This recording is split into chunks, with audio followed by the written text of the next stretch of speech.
Happy Wednesday, witches. You know what time it is. It is time for the Witches Movie Coven. As you can tell, I am not Patty Negri, who has way better things to do than hang out with us going to see Lady Gaga. But we are here tonight to talk about the 2017 film, The Ritual. And before we get into all that, let's introduce all of our witches, starting with Jenny. Oh, hello. I am Jenny Seabell. I am a substitute teacher here on the Witches Movie Coven. And I'm becoming, I think, a beloved substitute teacher, just like when I was a sub back in the day. I am a writer and a creator and a host of my own podcast called The Cozy Coven Chats. And you can learn about me at Jenny Seabell. Beautiful. Thank you. Welcome back. We always love having you here with us. And moving on, Richard-Lael, what are you up to? About 5'11", 16 heels. Yes, that's right. I am Richard-Lael. Richard-Lael is one name, as it says right down there. I am known as the gentleman psychic. I'm a psychic and a medium. I used to be a psychic and a small, but I gained some weight. Jason Mankey isn't here, so I can say that joke once more. If I were just Richard, I would be a... That's right. I would be a... That's right. Anyway, go right over here. You'll see this pop up. Hit the likes, comments. You can join our coven. If you want to sleep with me, you can go to Mystery Control. It's right over here. You can get into Patty's panties. You could be a bro witch. You can order Heather's books. You can get quotes. You can dress like Courtney. You can be like us. Join our coven. And the likes, the comments, the shares, they really do help us to continue to give great programming for viewers like you. So we see you, we thank you, hit the like and subscribe. Beautiful. Thank you, Richard-Lael. And Heather, you're in a different spot. I am. I arrived today at Sacred Space, one of the best and biggest pagan witch conferences of the year. It's an indoor 3-door conference in Maryland, and it usually is in July, but this year they're doing it jointly, really interestingly, with Between the Worlds. And there's an astrological reason why it's happening at this point in time, to align the energy of what we're doing here together, coming together. So I'm here in Maryland at this lovely hotel, but I had the time and I'm here and I'm really excited to be with you guys tonight talking about this movie. Well, I'm glad that you were able to squeeze us into your very witchy busy schedule. And Scarlett, so good to have you back with us. Hi, I'm Scarlett Amaris. I am a screen and television writer. I'm also a novelist and mythologist. And I'm thrilled to be talking about this film because it's right up my alley. And I love folk horror and I love this kind of psychological horror. So I'm excited to get into it. I think this is going to be a lot of fun. And thanks for having me back again. I'm really excited. I saw that you posted that you had read the book and that you love the book. And I just finished the book this morning. So I'm sure that we'll have a lot to chat about later on. Richard-Lael, do you have an unbiased film synopsis for those of us in the chat, which, hello, everyone, Tabitha, Kevin, Robert, Mary Jane, welcome. And if in case anybody didn't watch the movie, can you fill us in? And just be careful because I have not yet given my thoughts about the movie, but I do have them. You know what? I think today I shall not disappoint you because I haven't given what I think about the movie, but I have thoughts too. So the film is 2017. 5 British lads are planning their holiday. And unfortunately, one of them gets, the interwebs and things unalived. They go into a convenience store where there is an armed robbery in progress, and one of them gets unalived because he refuses to turn over his wedding band. And so the 4 that remain decide to go to Sweden and go pay homage to their friend because this is where he had wanted to go. And so as they climb the mountain, one of them is complaining. I could have gone to Vegas and been drowning in TITS like he's being but that's what he said. But instead, of course, he was bumbling and he fell and he broke his stupid leg because he deserved it for being a creep. Nonetheless, I digress.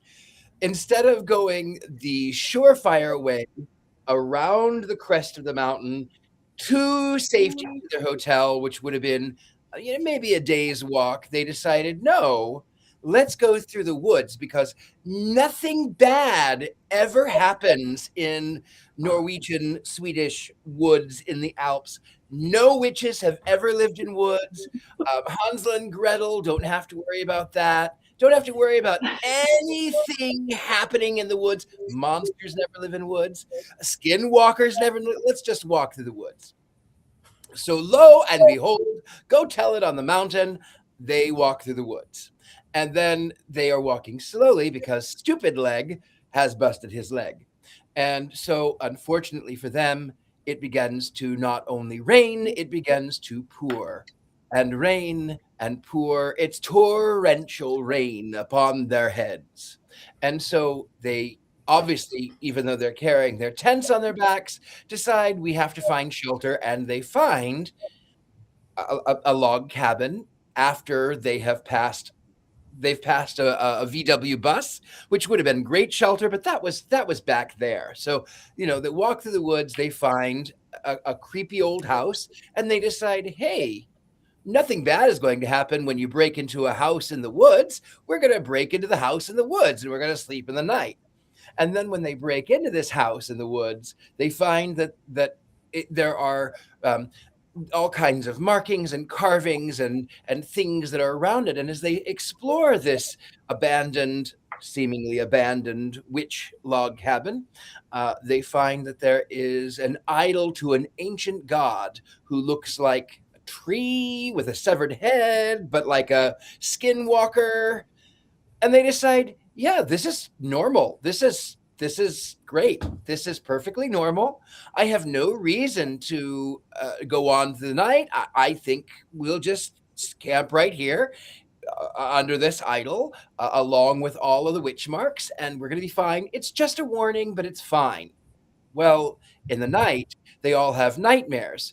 One has nightmares about viewing his friend in the convenience store. Other ones have been so terrified by their nightmares that they have wet themselves. And then one of them is completely naked, bowing before this idol in his sleep. He's been sleepwalking. That would have been me. What was that? I said that would have been me. Sorry. Bowing.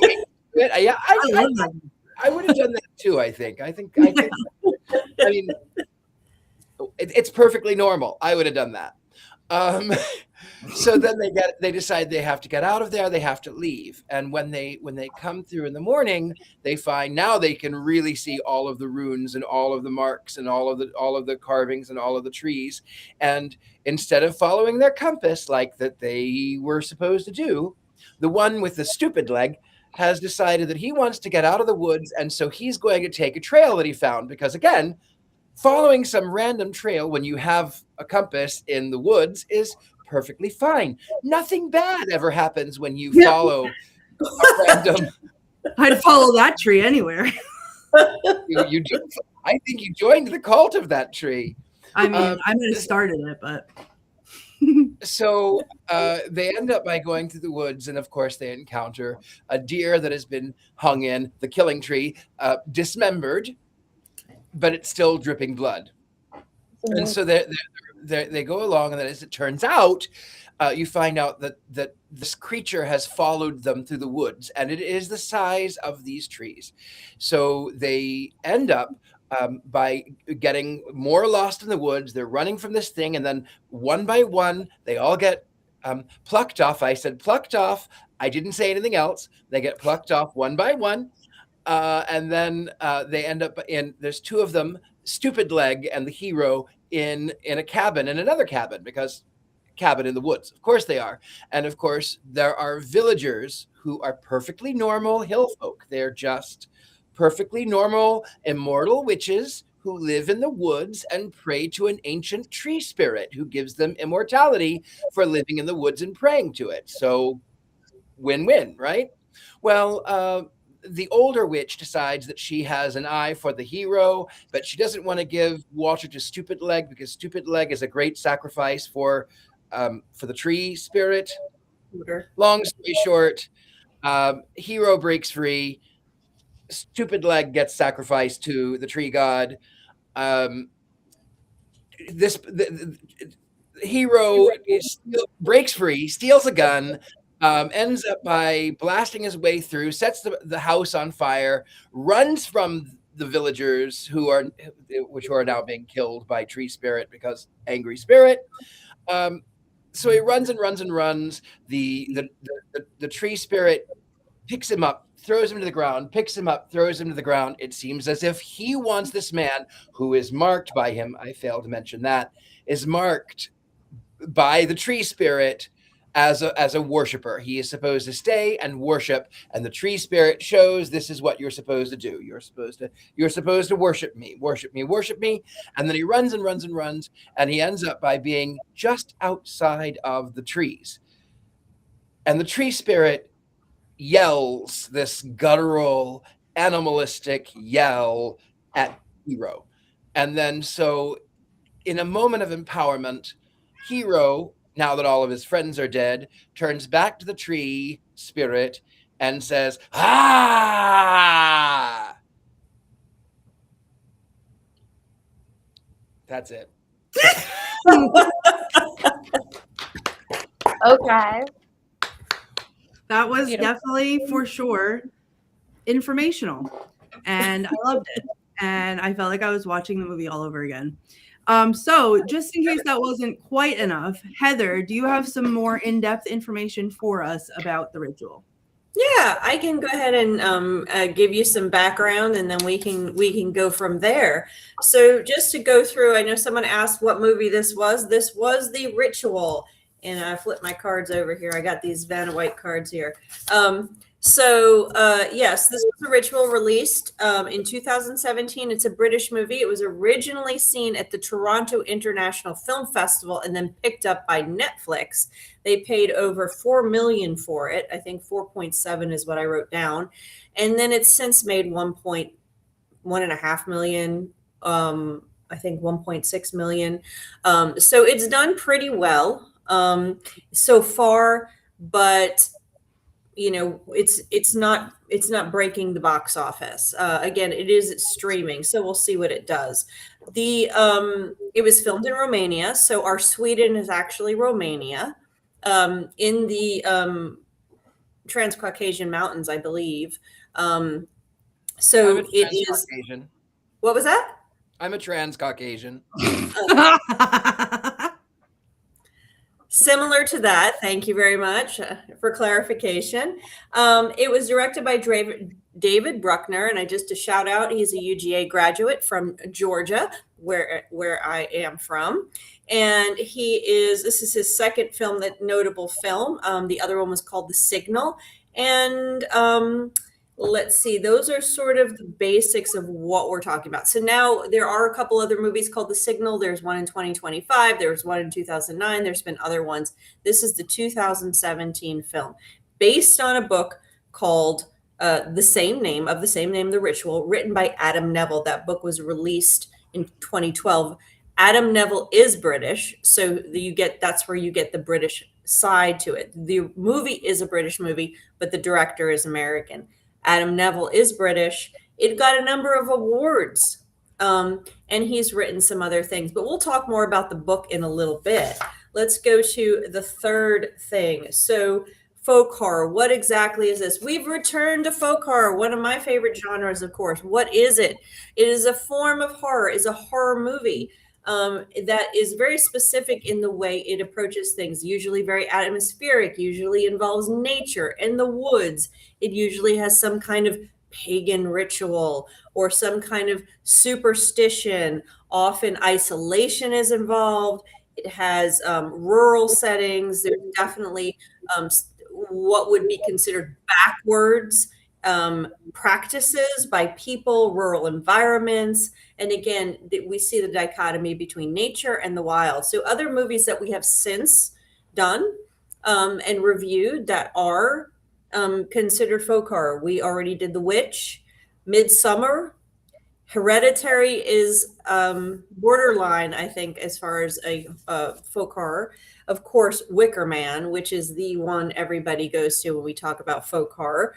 Blair Witch certainly is folk horror.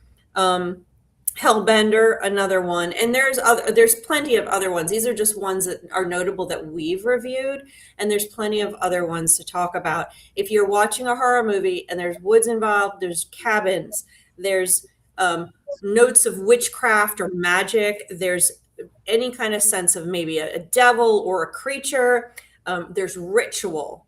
Definitely ritual, and even ritual that breaks boundaries of what is acceptable, that sort of idea of acceptable versus what might not be acceptable in our society. There's a dichotomy of that. Isolation, it's in the middle of nowhere. All of that is probably most likely you're watching a folk horror movie. And we'll get into more about that. I want to talk a little bit about aspects of this that I really enjoyed later in terms of folk horror. But I'm going to move on to something else. This is very rare in our review of movies, when we talk about witchcraft movies, that we see heathenry represented. We've seen it in a couple of places, but in this case, we see it very pronounced. So the first thing I want to talk about when I talk about heathenry, and I'm using the word heathenry here in modern pagan terms, I'm using it as a practice where people are reviving or basing their practices on Norse mythology. And so this is a modern term I'm using, heathenry, not just meaning anti-Christian. But the first thing we want to talk about is those runes. So the little etchings that they keep seeing, this is not Blair Witch Project where it's random things. These are actually ruins. These are runes. There they are right there. Those are a few of the ones that are hanging. So there's two to note here. The center one you see there is the Algil's rune, and that is a symbol of protection. It is a spirit. There it is. It's for spirituality. It's for insight. Okay, so it's a specific rune. This is part of the Elder Futhark. This is, again, part of Norse mythology. These ancient peoples had, it's not really an alphabet, they're symbols that meant things. And this is the Elder Futhark. These are part of those symbols. So you have the Algil symbol, Algi's, I don't know if I'm saying it right, Algi's symbol rune right there in the center. The other one is a little bit more interesting and a little problematic. So this is the Othala rune, also called the Odal rune. This one is a symbol of heritage, inheritance, property, the final place, the place, your home, that kind of possession of things is what that is. Now, the one, if you could put that one back up, lovely producers. Can we see that one again? There it is. That's the Othala rune. That's the one that's the Elder Futhark rune. However, this rune, it's interesting that it appears so much because this rune was then co-opted by the Nazis. And you will see this rune with feet.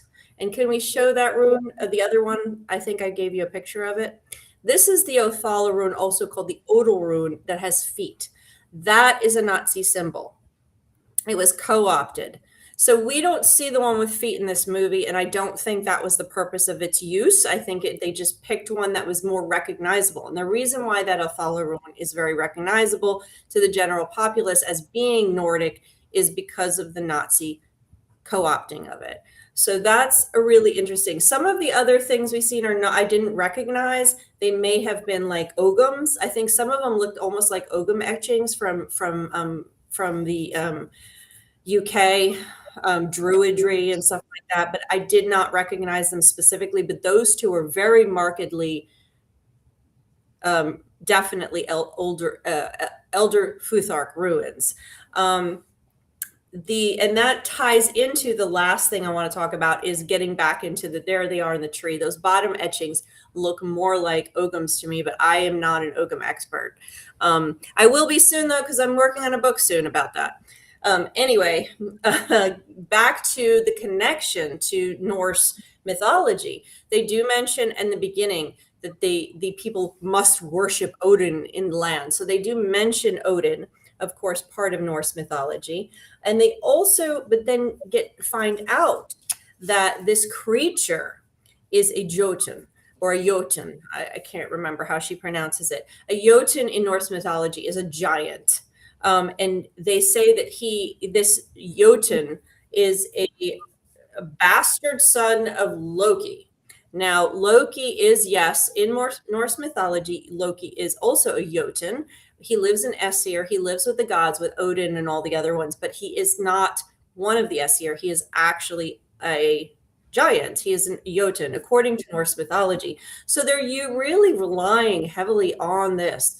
However, the character Moder, this monster, the word Moder is mother in Swedish, does not actually exist in Norse mythology as far as I can tell. Now, I can dig further. I have experts. I am in a hotel and I don't have my resources with me to dig any further at this point. But from everything I can tell is Moder was created for the book and for the story. And it means mother for whatever reason. We can theorize about that. But he is supposed to be the bastard son of Loki. Loki did have a ton of sons, did have children. So it is, so it's roughly relying heavily on this Norse mythology, which of course, if it's Sweden and any of these northern countries had similar type of mythology. So this is really interesting for us because normally when we do witchcraft, and witchy movies, we don't see a whole lot of this. So I love seeing the usage of this. I think it adds a different flavor to the movies that we review here. And that's all I'm going to say until I get to talk about the woods as a character later. And I will do that later. I'm so glad, Heather. I'm so glad that they used the correct symbols because otherwise they might have ruined the movie.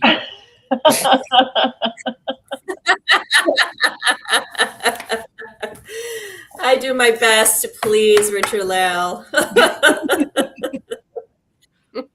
I think, given that I haven't read the book, I couldn't do a good analysis of it. And so I think there's a couple of folks here who have read the book, Courtney and Scarlett. And I don't know, Jenny C. Bell too, maybe. No.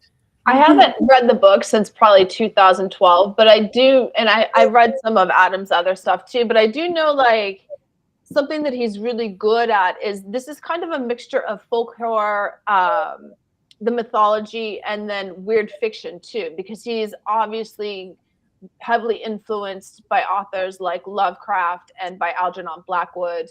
Like Algernon Blackwood's The Willows, any of Lovecraft's short stories, and mixing then the kind of Nordic mythology in there, and making this that monster exists only in Adam's mind. That is a conglomerate of whatever he's come up with. It doesn't actually exist within Nordic mythology.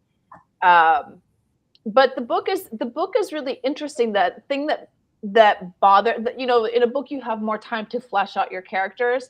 The characters feel a little one-dimensional. Like I'm kind of like want all the bros to die. You know what I'm saying? Like they're all problematic.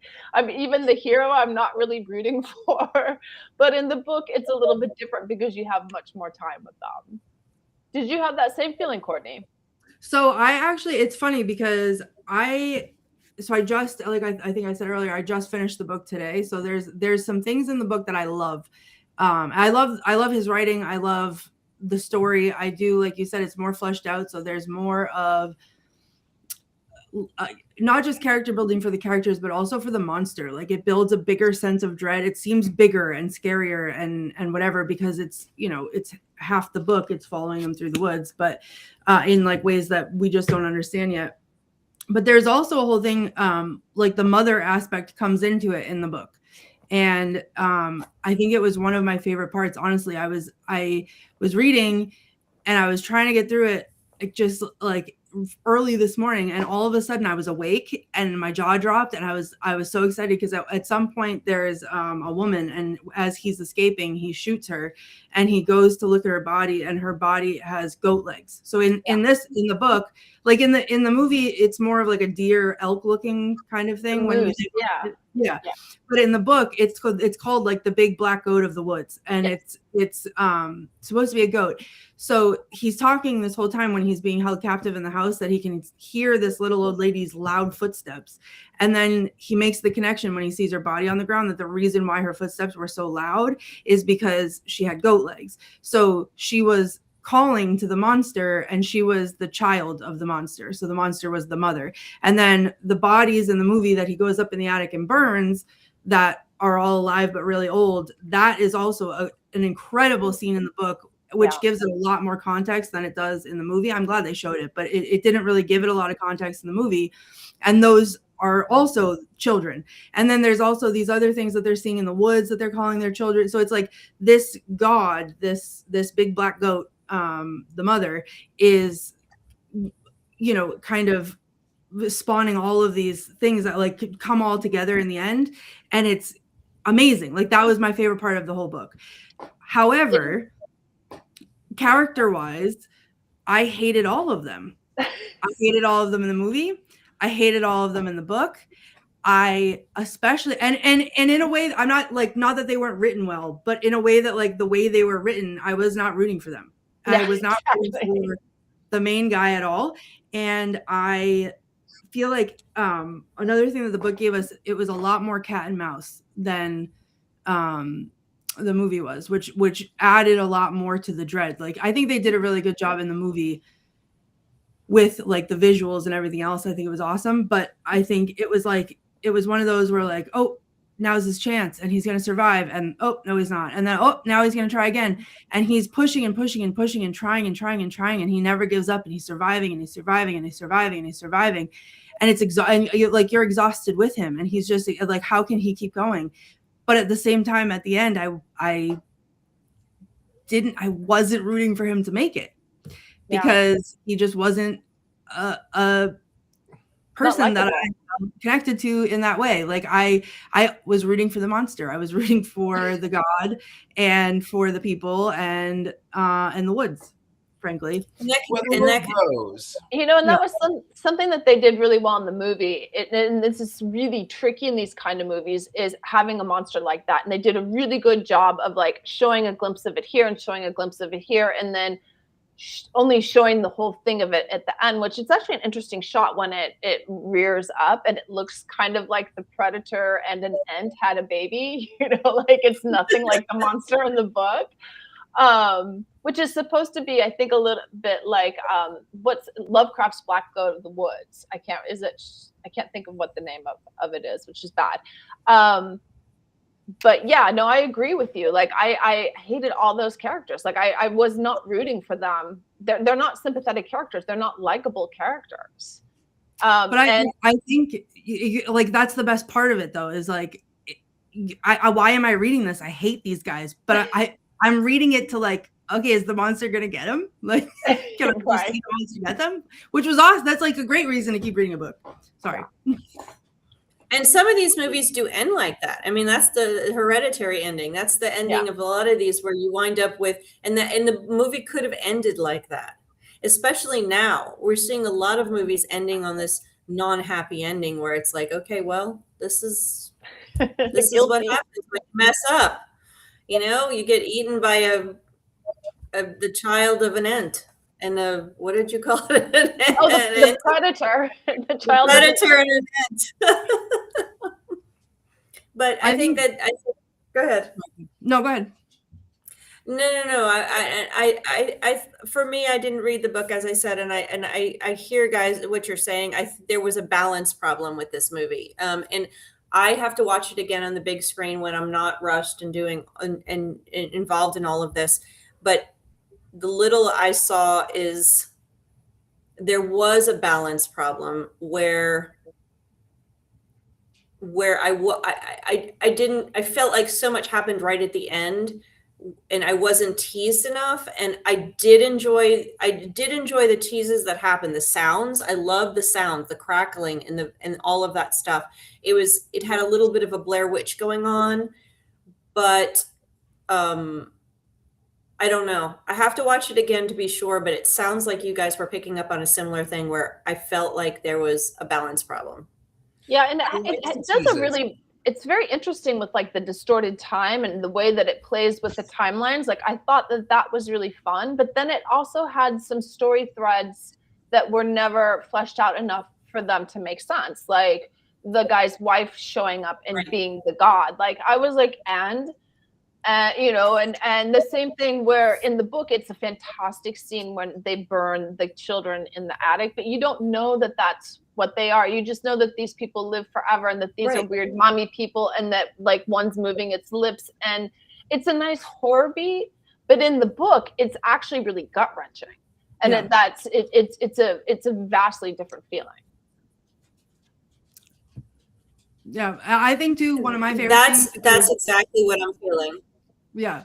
One of my favorite things about this is how they did the monster. Like visually, this movie, I think, did an impeccable job. They did not, one of my biggest pet peeves with horror movies is when they show the monster, it's never as good as you think it's going to be, or it's never as scary as you think it's going to be. And in this one, it was better. But I think it is, I think there was a lot of things, like in the book, they didn't have that whole convenience store murder thing as their reason for being in the woods. Like that wasn't necessary. They didn't need that. They were just on a vacation. And, and then because we didn't have that, we were able to delve more into like the monster following that. Like literally half the book is them in the woods. And then the other half of the book is in the house. So it's like, there's more time to build that dread and to be scared. And I think I like the book more for that. So, but visually, I think they did a great job. And Jenny, we haven't heard from you. I'm sorry, I'm getting too excited because I just did all this work today to be able to talk about this.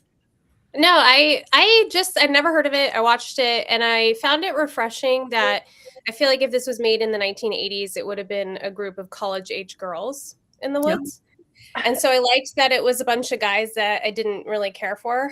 I'm like, if you die, that's fine. And so that was refreshing to me. I really did also like the monster. It kind of reminded me of like a Wendigo from American. Sure. Yeah. So that's where, I was like, that's really cool. I had a question for everybody. So when they stay in the first cabin and they come out and they see all the runes, do you think, and there's also like that effigy, do you think that if they'd stayed there, they would have been safe? Like that was a place of protection or not? Not. I don't think so. And I want to know why. No.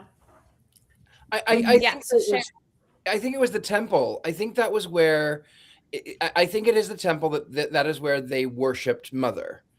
But oftentimes when you are invoking spirit in a place, the spirit shows up in that place. And the fact that the spirit of the wood knew precisely what dreams to manifest, to terrify them, to break them into submission, to toy with them, to devour them. So I think that when in a ritual space, if you call upon a spirit, the spirit might just show up. And that's a ritual space. Mm-hmm. I mean, in all honesty, the minute that they went into the woods, they were not safe. They were doomed. Mm-hmm. Absolutely. And that's why he was safe when he walked out of the woods. Yes. Yeah. In the book, there was the house and the chapel. There was a chapel and a graveyard, and they did sacrifices, I think, at the chapel, and the house was like basically a temple. Yeah, I think. So I have a question, and maybe it's explained in the book. And like you said, you guys said it perfectly. Is that whole scene where they're burning people? It's not explained at all. Like I'm like, I don't know why they're doing this, but this is cool. I would have liked more explanation with that kind of like what is going on. But so the character, this monster is Mother. Obviously, that's brought out more in the book that it's called Mother, and they're worshiping it. It's Mother, and it's got children. But it's also called the son of Loki, the Jotun, son of Loki. So you have some gender crossing here, which I find very interesting because Loki himself or themself also cross genders. Loki is both appears in form as a female and a male, and cross and a horse and a number of other things. So I think it's kind of interesting, that connection. I don't know that the author of the book or the creator of the movie really was leaning on that or knew about that, but I find that interesting. So I'm just bringing that up. In the book, I don't think they call him that or call her that. They or them that, but there is a character called Loki. So there's a whole different set of characters in the book than there is in the movie. For that last part, like in the house part. And so they do say mother, and I think that's the part where I was like, oh my god, it's a Black Phillip, but it's mom. Like, I was so excited. But I don't think they bring up and I don't remember in what context, but I know they bring up Ragnarok. Okay. But they don't call it that in the book. So I don't know what choice or what the thought process behind that was, but there's a character, a person named Loki in the book. Okay. So slightly different in the way they shape that whole ending.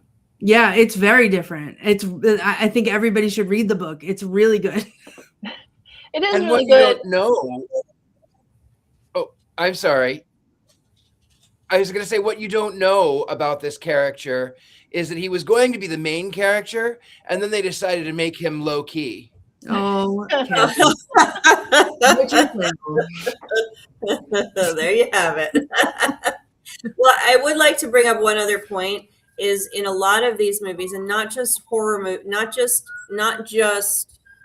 folk horror, but in a lot of horror movies, but very specifically in horror movies, is the woods become their own character.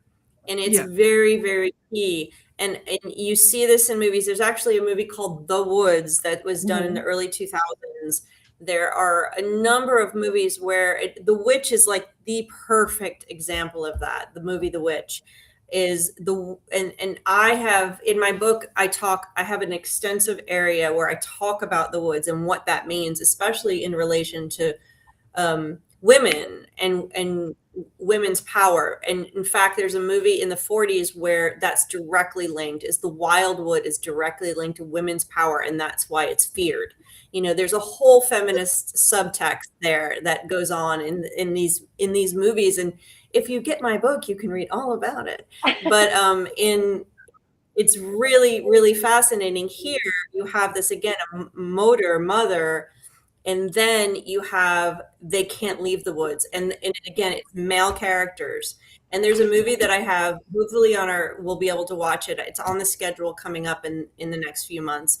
It is very similar to this. It's not quite as atmospheric. It's a little more cheesy, but it's again the similar idea of a bunch of men going into the woods, and there's something magical, maybe lorded over by a woman, a mother, women, and they have to get out to survive. And it's a very interesting subtext that we could dive into if we had 2 hours and we're sitting around with glasses of wine talking about feminist film theory. So anyway, anytime that's you just want my to do little. that, I'm up for it. I just saw Mother of Flies by the people who did Hellbender. I just saw the Shudder premiere of it. Same thing, Witch in the Woods. Woods have their own thing. Connected to women's power. It is subtext of these witch films, and it is something that is over and over again, and it is fascinating, and it's definitely a thread. And you see it again here, especially knowing that Moder, once you find out that that monster is Mother, you know, it's speaking of Mother Monster, Patty Negri has gone to see Mother Monster. Yep. I almost made that joke at the top, and I forgot because I was playing.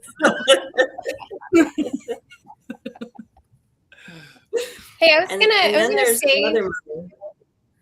was just gonna say, I felt like because you said in the book the opening part with the robbery is not in the book, right? That's just for the movie. Mm-hmm. And then, so it almost felt like this whole movie is very heavy-handed on survivor's guilt then, because he survives that, and then he's the only one to survive the woods. And it's like, I felt like, I don't know if there's some kind of commentary on that. And that's why they added that part in the beginning. No, that's the producer saying you need to have a 5-minute, you need to have a kill in 5 minutes, and it's got to have a hook. And them going, okay, we're going to do this to this character because that gives him motivation for going to the woods and for everything that happens. Yeah, and in the book they didn't need that motivation because they just were in the woods on a holiday, and that was just like, but like within I think a page. I think they're on like they're in the woods on the first page, and it's just it's unnecessary in the book. Yeah, different artistic medium. I also would like to point out too that in the book, I noted in the very beginning when I first started reading it, there was a lot of like time jumps back and forth in the book as well, and it was very disorienting to read. And there was a lot of things that would happen that I would read and I'd be like, oh, I missed that, and I have to go back and I have to like reread it again. Like it didn't click the first time I read it that was important. So it was really, it was very disorienting to read, which felt very on target for the movie.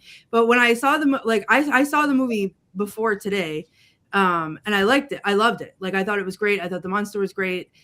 And I was just confused most of the time, but it felt like that's what I was supposed to be. And I was just looking at shocking images, and it was great. And I loved it. And then I read the book and I was like, now I can't remember. Like, was this in the movie? Like, is this? I can't remember. And so I put it back on today and I was like, oh, like now I get it all. So someone in the comments, who said it? Robert. Yeah. Would the movie make more sense if you read the book? I think yes, but also I think that the movie can be appreciated on its own for what it is. So that's my 2 cents. I think it was well done. I also liked the fact that at the end, even though I was rooting for him to die, he's not the only person I hope dies. There's a certain other person I hope dies. Nonetheless, I did want him to die, but I liked the fact that at the end of the book, at the end of the film, see, now I'm calling it a book, the end of the film, he does turn around and scream at the spirit. In my opinion, the reason that he was able to survive, he was outside the woods. He turned and screamed because it was the pent-up rage of losing 4 friends in such a short time and to do it so violently. And he was truly, truly afraid. And sometimes when you are afraid, you really have to stand up and scream back into the darkness, into the night, into the void. And that can give you power. And I personally enjoyed the scream at the end. Yeah. I too scream into the void, probably more often than I should, but it is healing. All right. Any other opinions or insights onto the movie, the book? Are you all going to read the book now? No. Oh, what? Sure. Richard-Lael. Was the book written in 1890? No. I don't know. I will say, 19th century. I mean, did anyone? As somebody who reads a lot of books from the 18th and 19th century, I will say this, that Adam is a very proficient writer, and he's very good at creating atmospheric dread, like pulling from the old fiction writers before him, and probably more talented than a lot of people. He also, I believe, lives out in the countryside in England. And so, I always love those writers that are actually, and I think he does like a lot of like swimming in the channel and hiking and camping and this and that. I always like those writers that kind of live the experiences that they're writing about, because it always has that breath of authenticity. And that's in those books. Like, he's very, I mean, it is written for this age, but he's a very proficient writer. And he does have, like I said, a touch of the old fiction writers. He has a touch of Lovecraft. He has a touch of Algernon Blackwood in there. He's pulling from those same mythologies and formalizing them more for this day and age. Mm-hmm. Yeah, I'm excited. I just watched another, I think I was saying this earlier before we got on air. I watched the Now I looked it up and I've lost it again. Another one of there's a movie on Netflix that is based on another one of his books, and it was really great and very scary and really intense. And so I'm excited to read that book. And I've had Last Days on my reading list and in my Kindle, and I have, I think, two physical copies of the book just waiting to be read. And I've been waiting until a time where I can like really give it the attention that I know it deserves. And I can't wait anymore. After I finished The Ritual this morning, I'm hopping right over and reading The Last Days, and I'm very excited and can't wait. All right. So sorry, go ahead, Heather.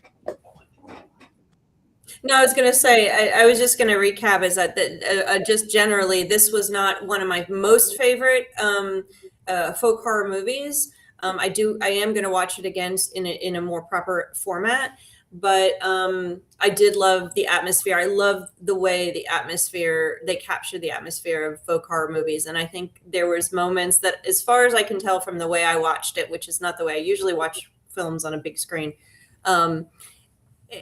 there was some beautiful folk horror moments of the woods in this movie. And so that I do remember, and that stuck out to me. So I am looking forward to watching it again in a proper format.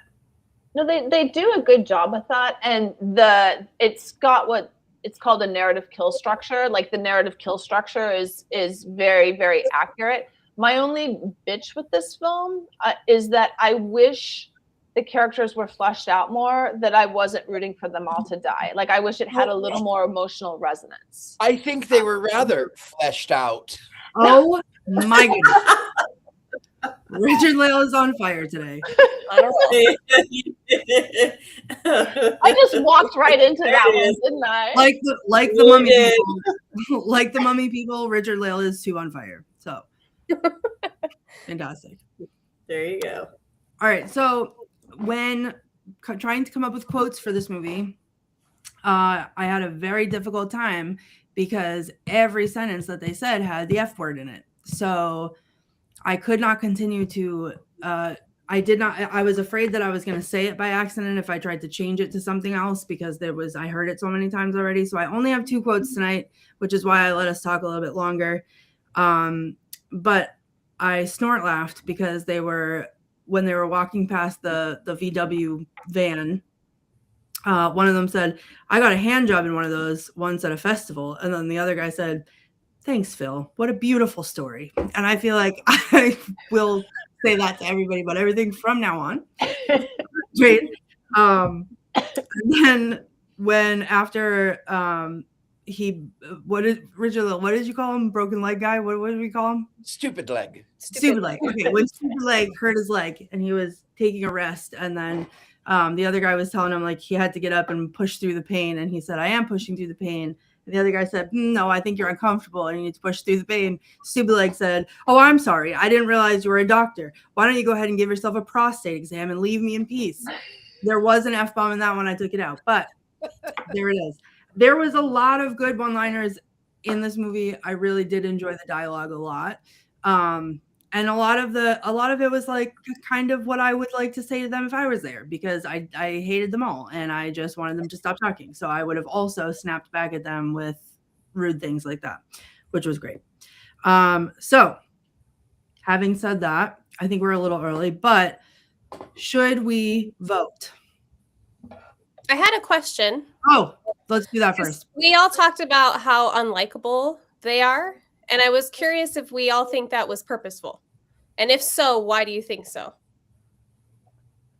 That's a good question. It's purposeful because they're dude bros. And dude bros deserve what they get.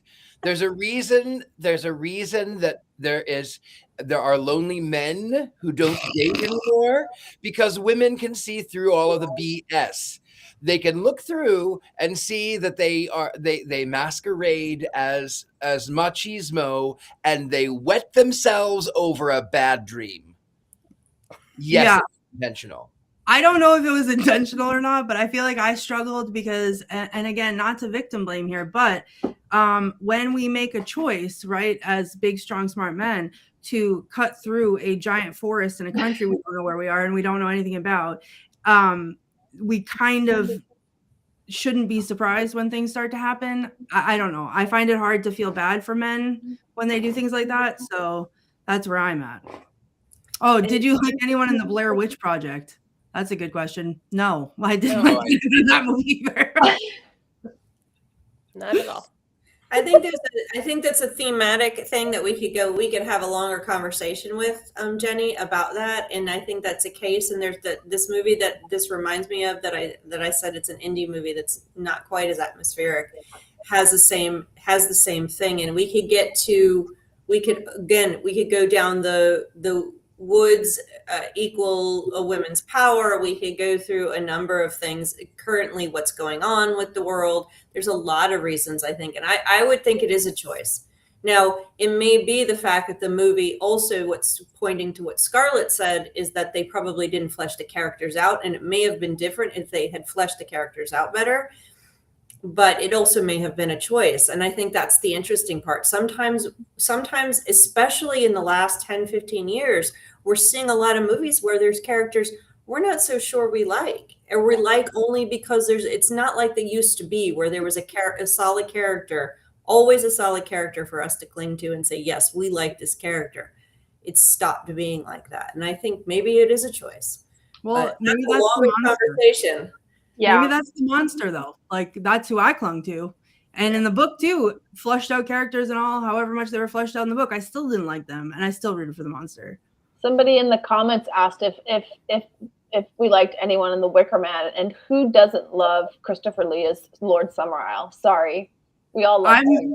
I'm going to speak for Jason. I'm going to speak for Jason right now because I can hear him in spirit telling us that Nicolas Cage is his favorite character. No. That one does not exist. That was Jason Mankey, who has authored 10 books. Jason Mankey. No. That Wicker Man does not exist. That's what he just told me. I heard him. Oh, we lost Jenny. Probably she was so upset about it. We lost Jenny. For Jason to say that. Jason, look at the chaos you're creating. Telling me to say that. But we can have an argument about that, Scarlett, another time. I'm not a big Wicker Man fan, so okay. That's another one of those longer conversations. Yeah, and I famously cannot stand Nicolas Cage at all times, except for one. Oh, except in my movie. I just can't stand him. I have a weird thing with the way that people's mouths move when they talk. It sounds insane, but something about the way that people's mouths move when they talk. There are certain people, because I think it's when people talk, I watch their mouths, and that's how I'm neurodivergent. That's how I do it. But there are certain thank you, certain people who it's something about.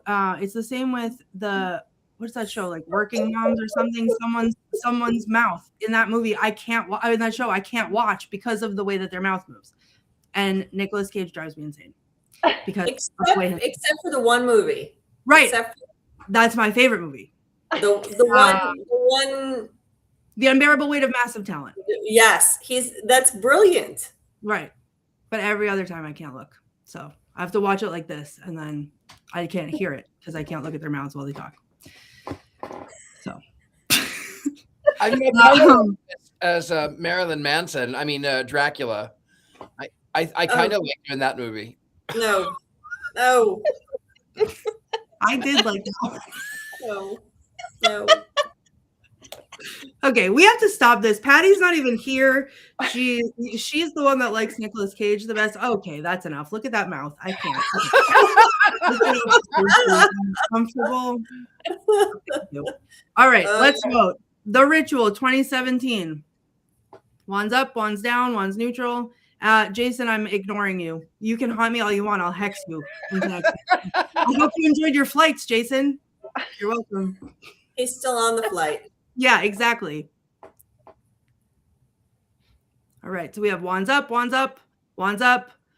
half-mast a little bit. Ooh. Yeah, kind of down. Like I'm trying and I just can't get there. I wouldn't watch it again.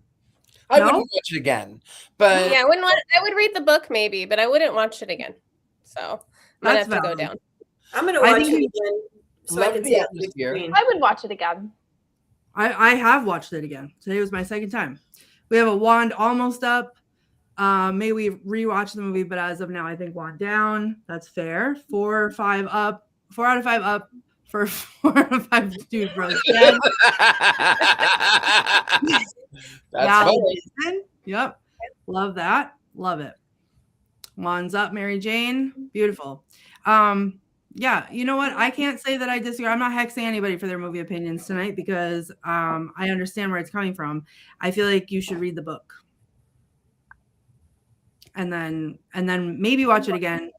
But all right. Heather, what are we doing next week? Do we know? Vibes from the 1980s With Oh, Cyndi Lauper. with Oh Cyndi my God. Lauper. Oh, This is yeah. I have fun. This is a That's special birthday request from our producer, and so we are going to be watching Vibes with Cyndi Lauper next week. Tune in. Love that. I am all about the vibes. So I'm very excited. All right. So we've got about 4 more minutes. Anybody doing anything exciting that they would like to talk about? Heather?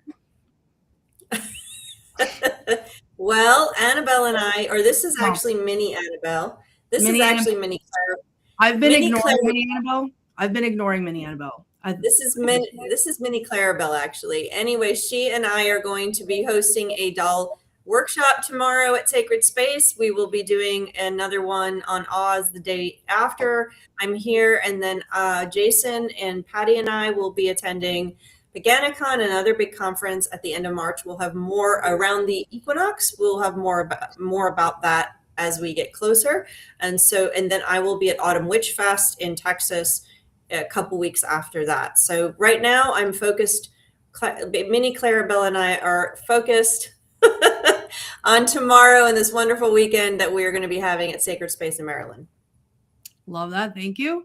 All right, Scarlett, what do you got going on? Where can we find you? You can find me at www.scarlettamaris.com. I'm also on most of the social media. I'm just finishing up a script, first draft of a new horror script called The Uncrossing, and I'm just going through and doing the last dialogue comb before I turn it in. And then Saturday, I'm teaching, I think it's the 6th class in a mythology series. It's called The Queens of Shadow and Sovereignty. I'm doing the class on Lilith, which I'm really excited about. It's one of my most favorite classes to teach. So that's me for this week. Amazing. And Richard-Lael, where can we find you? What do you have going on? Oh, I'm really easy to find. Oh, I'm on I'm on a lot of the medias of socials. Who knows with all of the I don't know. I'm on the medias of social, gentlemanpsychic.com, but I don't check my emails as regularly as I should. Also, you can find me here in New Orleans. I give seances and do tarot readings here in this lovely enchanted Victorian with, of course, I don't know that you can see it in, but there's my face in the wallpaper. You can't see it. Well, there's me right there. There's my face you can kind of see my face in the wallpaper over here with the crown on top. See my face in the wallpaper. It makes me laugh. You can come here and point out the faces of me in the wallpaper. That's it. And Jenny, where can we find you? What do you have going on? At the end of April, I'll be in Portland for Spirit Northwest. And that should be really fun. I'm teaching a class on how to craft your own spells. So we're going to look at all the different things people can use. And my goal is that people leave empowered to not have to go to a book, but kind of use what they have and what they know. I am an Etsy witch. It's becoming very popular with Gen Z. So you can find me on Etsy. That's on my website. I'm also on Substack, and so is Scarlett. And you should read her Substack. I'm a fan. It's really good. But Substack. Thank you. I feel like Substack's a place we can be a little more honest and truthful and not have an algorithm shut us down. So if you're not on Substack, please join us there. Absolutely. All right. I just finished up my anti-Valentine's Day tour where I was there to hype up the crowd and then ended up having to do the last tour of the season with someone else. And so it went really well.